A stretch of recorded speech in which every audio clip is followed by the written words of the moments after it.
Respiration. So respiration is the process of releasing energy from the food material or from the food that we eat. Energy will be released, and that process is called as respiration. And during respiration, the organic molecule will be broken down, and the energy that is stored in the organic molecule or in the glucose molecule, it will be released. And that energy that is released, it will be stored in ATP.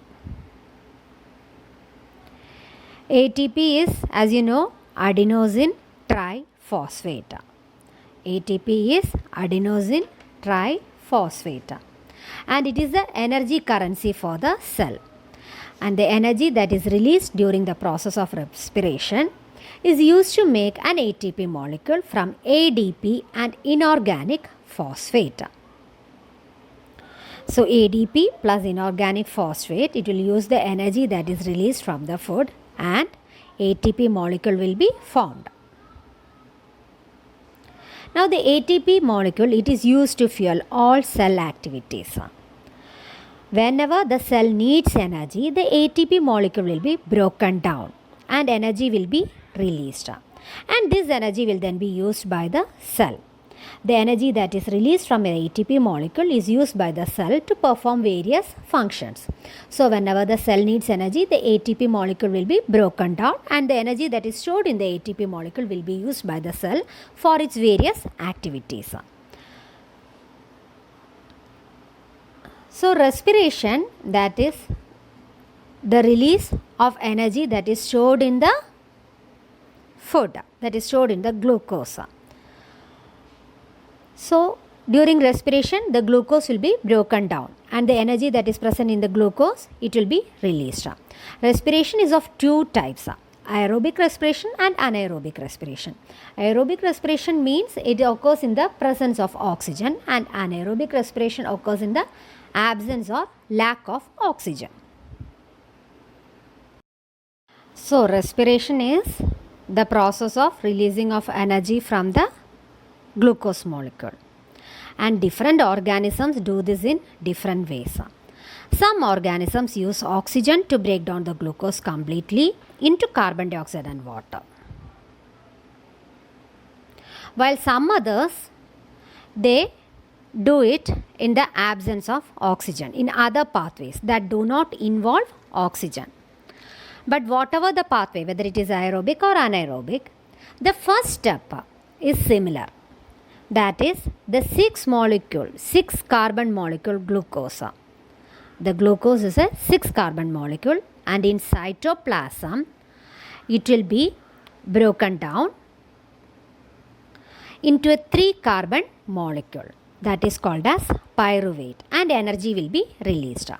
This first step is similar in both aerobic and anaerobic respiration. That is, the first step is the breakdown of glucose, which is a 6 carbon molecule, into a 3 carbon molecule, that is called as pyruvate, and during this process energy will be released, and this occurs in cytoplasm. This process takes place in cytoplasm.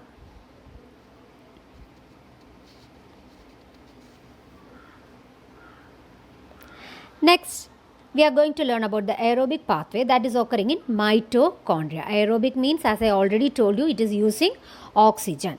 The breakdown of pyruvate using oxygen, and this takes place in mitochondria.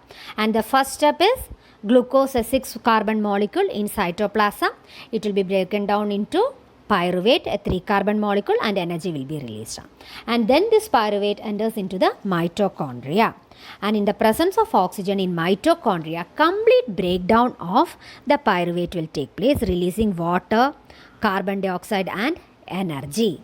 So in mitochondria, what happens? Complete breakdown of the pyruvate will be taking place using oxygen, and water, carbon dioxide, and energy will be released. This is aerobic respiration, and it takes place in mitochondria. Next is anaerobic pathway in yeast. In yeast, what happens? The first step is similar. That is the glucose, 6 carbon molecule in cytoplasm. What will happen to it? It will become a pyruvate, 3 carbon molecule and energy will be released. But in the absence of oxygen in yeast, the pyruvate will be broken down into ethanol, which is a 2 carbon molecule, plus carbon dioxide, and energy will be released. But the amount of energy that is released is very less in anaerobic pathway. So, in anaerobic pathway in yeast, what happens in the absence of oxygen? The pyruvate, which is a 3 carbon molecule, will be broken down into ethanol, which is a 2 carbon molecule, and carbon dioxide, and energy will be released. Now, anaerobic respiration occurs in human beings also. When does anaerobic respiration occur in human beings? During vigorous physical exercise, when we are running, when we are going for a running race, what happens? Sometimes we get muscle cramps. This muscle cramp occurs because of lactic acid buildup in our muscles. And how does lactic acid buildup occur?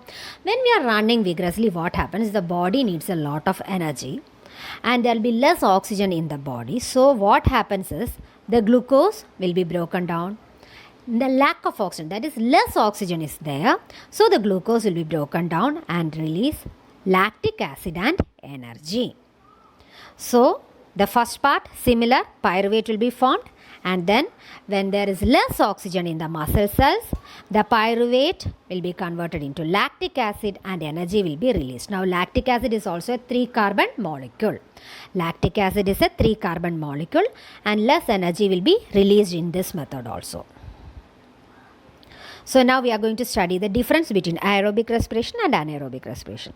Aerobic respiration occurs in the presence of oxygen and anaerobic respiration occurs in the absence of oxygen or lack of oxygen. Lack of oxygen means less oxygen is there.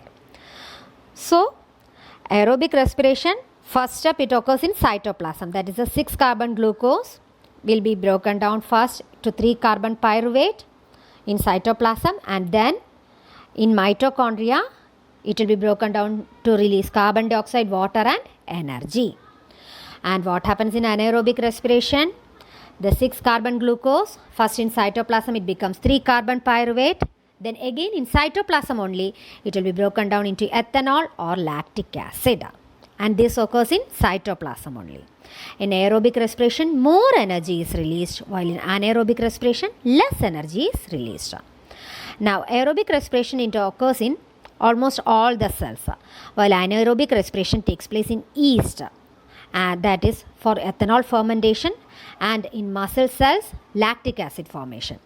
And so, because lactic acid buildup is occurring in our muscle cells, that is why we are getting a muscular cramp.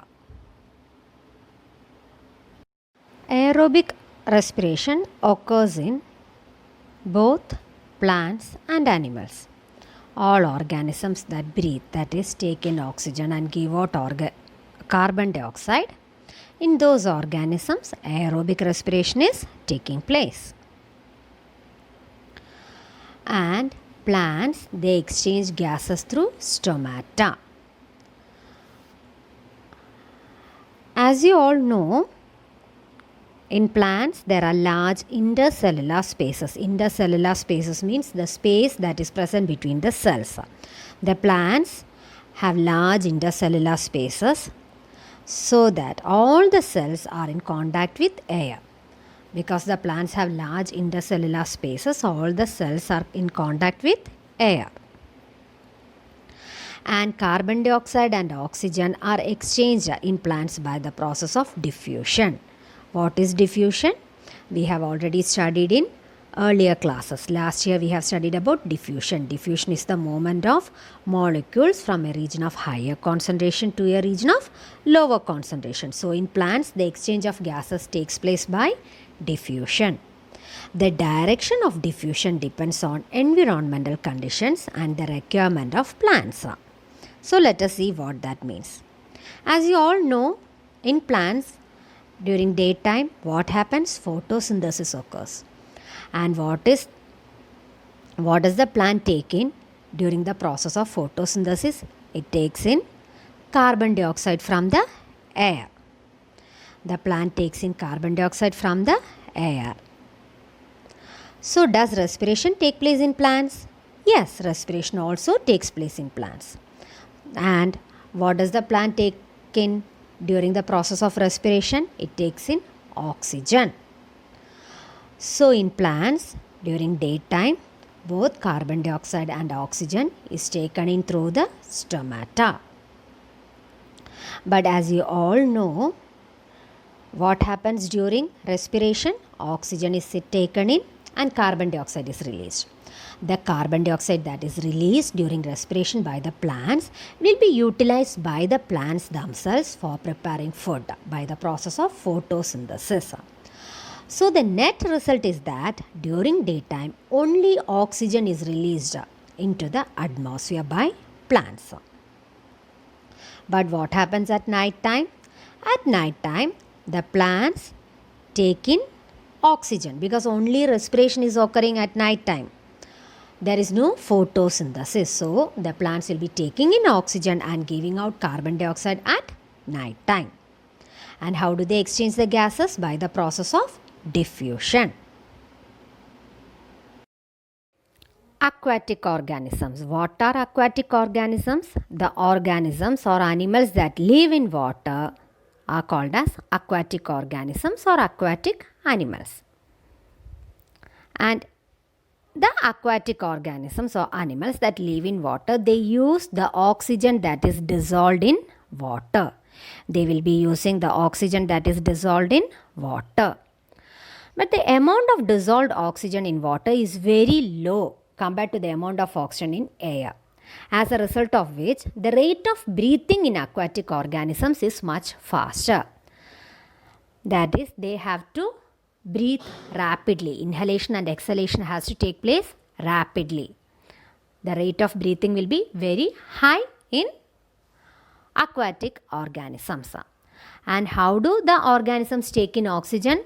The fishes will be taking in water through their mouth, and this water will pass through the gills, where the dissolved oxygen in water will be taken up by the blood. This is why if you see a fish, you will see that its mouth is always moving. This is because its rate of respiration is very high. Rate of breathing is very high. And they take in water through their mouth and they force it past the gills. And when it is passing through the gills, what will they do?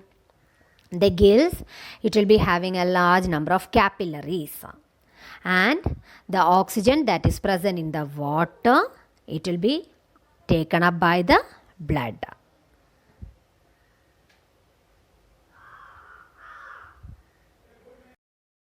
Terrestrial organisms. Those organisms which live on land are called as terrestrial organisms. And the terrestrial organisms, they use oxygen that is present in the atmosphere, in the air. They take in oxygen from the air. Now the oxygen is absorbed by different organs in different animals. Different animals will be having different organs. In insects, as you have already studied in lower classes, they are having small openings that are called as the spiracles. And these spiracles will open into air tubes that are called as trachea. And what about in human beings and most of the other animals? They are having lungs. And the organs, they will have a large surface area. This is for increasing the area for absorption of oxygen. And the organs will also be very fine and delicate, and it will have a large number of blood vessels or capillaries. Now, since this organ is very fine and delicate, it has to be protected, and it is protected by placing it inside the body. Now, air enters through the nostrils, and when air passes through the nostrils, what happens? There are fine hairs present in the nose that will filter the dust in the air. There is also mucus present in the nose which will again filter the air. Now, from the nostrils, the air will enter into the windpipe or the trachea. The trachea, as you can see here, it has many cartilaginous rings. It has many C-shaped cartilage rings. This will prevent the trachea from collapsing. Then the trachea is divided into two tubes. It will divide into two tubes called as bronchi, and each will again divide further and further to form bronchioles, and finally the bronchioles will divide and branch and enter into alveolar ducts. and then finally into alveoli. Now each alveolus, it has large number of blood capillaries. They are small grape-sized structures that are having a large number of blood capillaries. Now the lungs, they are spongy organs that are lying inside the chest cavity. They will be protected by the rib cage. Now how does air enter into the lungs? By inhalation. What happens during inhalation?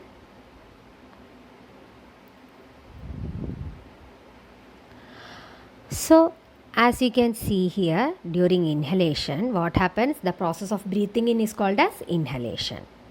The muscles, there are many muscles that are attached to the outer side of the ribs. They are attached to the outer side of the ribs. And these muscles will contract, and this causes the ribs to be pulled outwards. It will pull the ribs outward. And there is a muscular wall between the chest and the abdomen that is called as the diaphragm. The diaphragm will also contract and it will move downward. As a result, what happens? The chest cavity expands.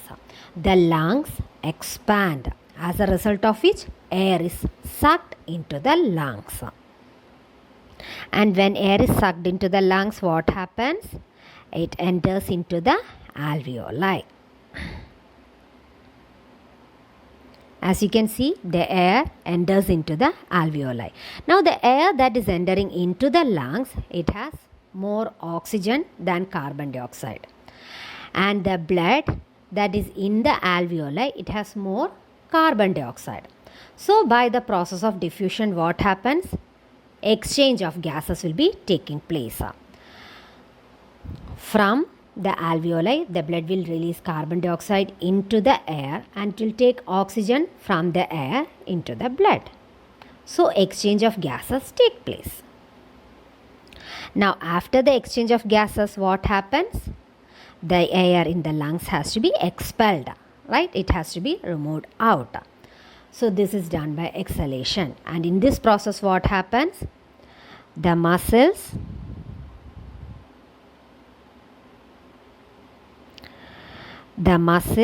will contract, as a result of which the rib cage will move inward. The diaphragm, again what happens to the diaphragm? The diaphragm will relax, as a result of which what is going to happen? The chest cavity contracts. The lungs will also contract. As a result of this, there is a decrease in the volume of the chest cavity and the air in the lungs is pushed out. But when we breathe out, not all the air in the lungs gets expelled. Some of it remains in the lungs. This will prevent the lungs from collapsing.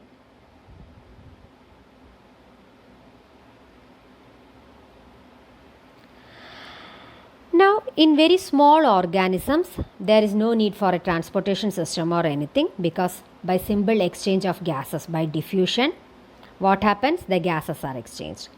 But what happens in a multicellular organism? It needs a mechanism for the transport of gases.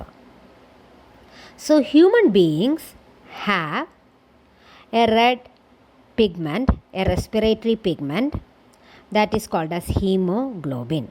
And this respiratory pigment or hemoglobin, it has a very high affinity for oxygen. And it will bind with the oxygen molecules. And it will transport the oxygen molecule from the lungs to different parts of the body. It is present in red blood corpuscles. Now carbon dioxide, it is more soluble in water. So it is transported in dissolved form in our blood. So oxygen is transported by hemoglobin, which is present in red blood corpuscles, while carbon dioxide, it is more soluble in water and it is transported by blood from various parts of our body and carried to the lungs.